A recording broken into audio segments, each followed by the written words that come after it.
I once trusted a popular neobank. The app was clean and modern. The logo was a friendly, bright color. It felt like the future of money. My salary went straight into my account. I paid my bills from it. My money felt safe and easy to access. I even told my friends how great it was. The user interface was simple. Everything seemed to work perfectly. For a long time it did. I never had a single issue. The experience was much better than my old traditional bank with its clunky website and slow service. Then, one morning, everything changed. I tried to pay for my coffee. The transaction was declined.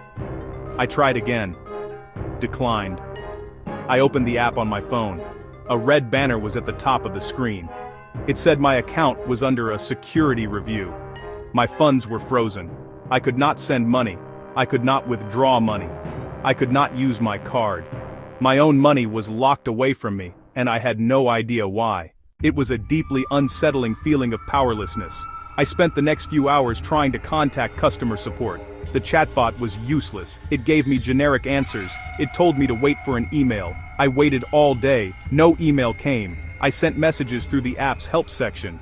I received an automated reply. It said they were experiencing high volumes. They would get back to me in a few business days. Business days? My rent was due. I had bills to pay. I felt a growing sense of panic and frustration. My money was trapped behind a digital wall. That week was a nightmare. I borrowed money from a friend to get by. The Neobank finally replied 5 days later. The freeze was due to a transaction they flagged as unusual. It was a payment I made for a used bicycle. After I sent them proof and explained the situation, they unfroze my account. But the trust was gone. The convenience was not worth the fear. I realized that the modern app was just a pretty face on an old controlling system. That day I started to learn about Deobanks and a different way to manage my money. Neobanks are not actually banks. This is a very important thing to understand. They are technology companies. They create beautiful and easy-to-use applications. But underneath, they partner with traditional licensed banks.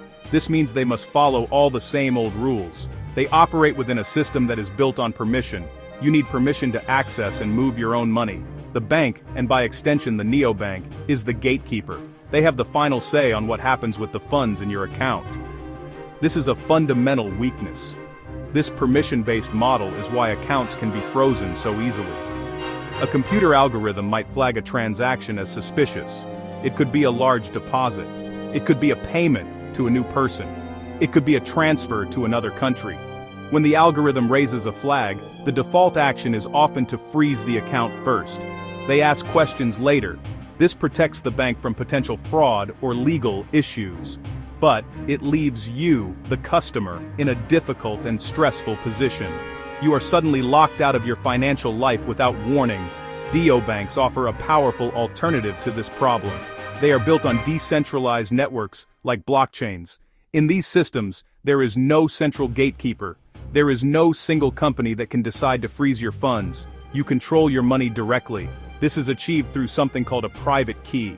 Think of it as the ultimate password and signature all in one. As long as you are the only one who has this key, you are the only one who can access and move your money. You do not need anyone's permission. This concept is called self-custody. It means you are your own bank. Another big promise of neobanks was speed. Their modern apps make it feel like money moves instantly. Sending money to a friend on the same app can be very fast, but when you need to send money outside that neobank's ecosystem, things slow down. This is because neobanks still rely on the old financial system. These systems are often called legacy rails. Think of them as old train tracks that were laid down many decades ago. They were not designed for the internet age. They were not built for a 24-hour-a-day, 7 days a week, global economy. These old rails have limitations. For example, an international wire transfer can still take several business days to complete. The money has to pass through multiple intermediary banks. Each bank has its own processes and operating hours. Transfers often pause overnight. They do not move on weekends or holidays. So while your Neobank app looks sleek and fast, the money itself is moving along a slow and outdated network. I once had to send an urgent payment to a freelancer in another country. My neobank said it would take 3 to 5 business days. The delay caused real problems for my project. Deobanks, built on blockchains, offer a different path. Blockchains are global networks that operate continuously. They never close. They are open for business 24 hours a day, 7 days a week. including holidays. A transaction on a blockchain can be sent from anywhere to anywhere at any time. The speed of the transfer depends on the specific blockchain being used. Some are optimized for incredibly fast, near-instant settlements. Others might take a few minutes. But even a few minutes is a massive improvement over a few business days. After my bad experience with the slow Neobank transfer, I tried using a Deobank solution. I sent the same amount of money to the same freelancer. This time, I used a stablecoin, which is a type of digital currency pegged to a real-world currency like the US dollar. I sent the funds using a fast and low-cost blockchain. The freelancer received the money in their own digital wallet in under 2 minutes. The difference was stunning. It felt like using email for the first time after only knowing how to send letters by post. The most profound difference, neobanks, deobanks, is the idea of ownership. When you put your money in a bank or a neobank, you are giving them custody of it. You do not actually hold the money. What you have is a promise from the bank. It is an entry in their private ledger that says, you are entitled to that amount. They control the ledger. They control the assets. You are trusting them completely. Being your own bank means you move away from this model of trust. You take direct control. Self-custody is the technical term for being your own bank. It is made possible by cryptography. When you create a Deobank wallet, you are given a unique private key. This key is a long, secret string of letters and numbers. It is the only thing that can authorize transactions from your account. You must keep this key completely secret and safe.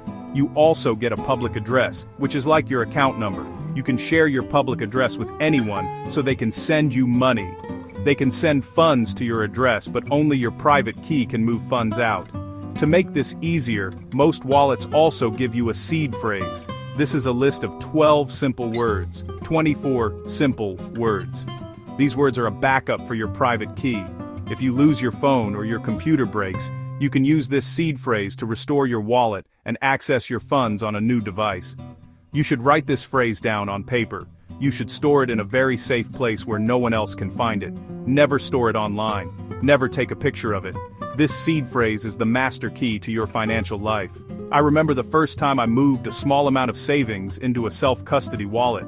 I bought a small hardware device that looks like a USB stick. This device keeps the private key offline and secure. I carefully wrote down my seed phrase on 2 pieces of paper. I stored them in 2 different secure locations. I sent a small test transaction first. When I saw it arrive, and I knew that I, and only I, had the power to move it, the feeling was incredible. It was a sense of security and control that no bank had ever given me. Getting started with Deobanks might seem intimidating. It feels technical. There are new words to learn, but you can start slowly and safely. You do not need to be a technology expert, you just need to be careful and follow a few simple steps. The goal is not to abandon the old system overnight. The goal is to explore this new world and see how it can benefit you. Think of it as adding a new, powerful tool to your financial toolkit. Here is a practical path to get started. Checklist. Learn. Start small. Secure keys. And test transfers. First, educate yourself on the basic terms. Wallet. Private key, seed phrase, blockchain. There are many great articles and short videos online. Spend an hour or 2 learning. Second, start with a very small amount of money. Use an amount that you would not be devastated to lose. Think of it as the cost of your education. This removes the stress and allows you to experiment freely. Third, choose a reputable wallet. For your phone, start with a well-known software wallet. As you get more comfortable, buy a hardware wallet. A hardware wallet keeps your private key completely offline. Fourth, practice good key management. Write down your seed phrase on paper, store it in a safe, private, offline location. Never share it with anyone. Practice restoring your wallet on a new device using your seed phrase. Finally, you will need a way to move money from your traditional bank account into the Deobank world. Use a reputable cryptocurrency exchange. These platforms let you buy digital assets with traditional money. Once you buy them, withdraw them to your own self-custody wallet. Always double-check the address before you send funds. Start with a tiny test transaction to make sure everything is working correctly before sending a larger amount. Following these steps will help you explore Deobanks with confidence. It is important to be honest and practical. Deobanks are not a perfect solution for everyone or for every situation. They solve major problems like censorship. They solve major problems like slow transfers. But they also introduce new kinds of risks. The biggest risk is human error. In self-custody, you are fully responsible. If you lose your private key, your money is gone forever. If you lose your seed phrase, your money is gone forever. There is no company you can call to recover it. This is a harsh, unforgiving reality. Another significant risk is sending funds to the wrong address. Blockchain transactions are irreversible. If you copy and paste the wrong address and send funds, there's no way to get it back. There is no undo button. Always double check. Even triple check the address before you hit send. Scams are also a major problem. Scammers will try to trick you into giving them your private key. Scammers will try to trick you into giving them your seed phrase. You must learn to recognize these scams. Never, ever share your secret keys with anyone, for any reason. The technology itself can also have risks. Major blockchains are very secure, but applications built on top can have bugs or vulnerabilities. Smart contracts can sometimes be exploited by hackers. Use platforms that are well established and audited by security firms. Stick to reputable, long-standing projects to reduce risk. The space is still new, not all projects are equal. For these reasons, neobanks still have a place. They are simple and convenient. They offer customer support. They can reverse some fraudulent transactions. They protect you from small mistakes. For many people, a neobank is fine for daily spending. For many people, a neobank is fine for receiving a salary. The best approach may be to use both. Use a neobank for convenience. Use a deobank for the portion of savings you want full control over. The world of finance is changing. For a long time, we have had to trust large institutions with our money. Neobanks put a modern and friendly face on this old system. They improved the user experience, but they did not change the fundamental structure of control. The fear I felt when my account was frozen showed me the limits of that system. It showed me that convenience is not the same as control. Deobanks represent a real, structural change. They offer a path to true financial self-sovereignty. You do not need to make a dramatic leap. You do not need to close your bank account. You do not need to move all of your money tomorrow. That would be reckless. Instead, I encourage you to take a small, curious step. Start by learning. Read a few articles. Watch a few videos. Understand the basic ideas of self-custody and private keys. The knowledge itself is valuable. It will help you see the current financial system in a new light. It will empower you to make more informed choices about your money. Once you feel comfortable with the concepts, try it out. Set up a wallet, move a small amount of money into it, send it to a friend, receive it back, experience the speed, feel what it is like to have money that only you can control. This hands-on experience is the best teacher. It will transform abstract ideas into a tangible reality. Keep most of your money where it is for now. Use your bank or neobank for your daily needs. Use your bank or neobank for your bills. Use your bank or neobank for your rent. Use a deobank to begin building a small store of wealth that is truly yours. This balanced approach gives you the best of both worlds. You get the convenience of the old system. You get the control of the new one. Over time, as you become more confident and the deobank tools get even better, you can decide how you want to adjust that balance. The future of money should be about choice. It should be about giving individuals more power, not less. Exploring deobanks is not about being a rebel. It is about being a prudent and prepared individual in a rapidly changing world. Start small, be safe, and begin your journey to financial freedom.